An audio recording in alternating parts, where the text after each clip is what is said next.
Hello, my name is Marcus. I'm the compiler of a collection of therapy quotes entitled Psychoanalytic Self-Awareness Quotes.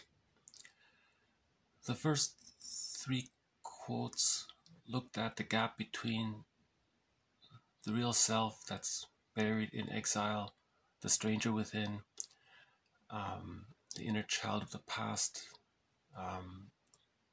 our feeling self that's that we're unaware of, that's within us. We are what we hide, we are what we feel. And then the compensation image that we make, the idealized self, sometimes called the glorified self, or just generally the false self. And the idea is to close the gap, to be more in touch with our feelings. So this next quote, TQ4, just a brief one, from a fairy tale, talks about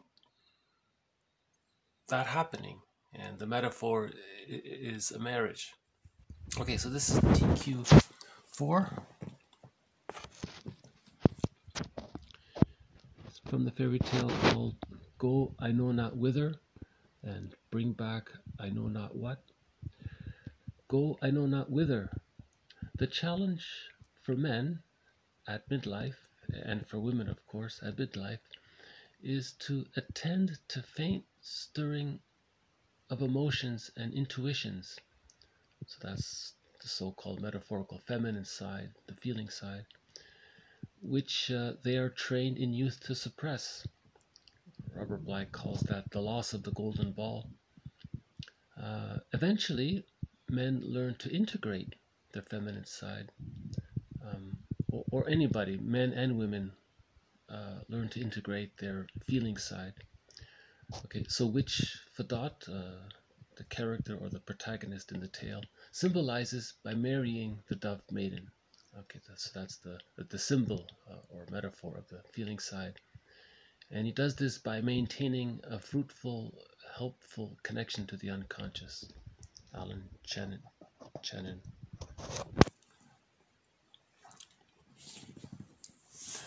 Okay, so that's just that's encouraging, because whenever there's a marriage in a fairy tale, it means we brought together, we're reunited within ourselves, we're reunited with that feeling self.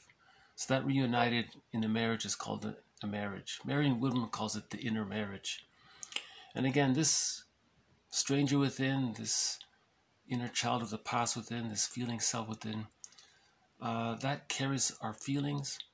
So this is called, the metaphor for that is the feminine side. Nothing to do with biology or anything. It's just, for some reason, people keep calling it the feminine side. It's really the feeling, emotional side, right? It carries the qualities that we attribute to many things that are invisible. Being able to listen to someone, to consider their opinion, to be receptive, to wonder, to be curious, to learn, to question, that's all kind of feminine, to care and, empathy for people. That's all the relationship side of things. So that's all related to beingness. So the feminine side is about the beingness. And we bring that together. And Marion Woodman says that all people, men and women, have a wounded feminine, a wounded feeling self. So men have a wounded feminine, women have a wounded feminine. And men and women have a distorted masculine side. That's basically this idealized image that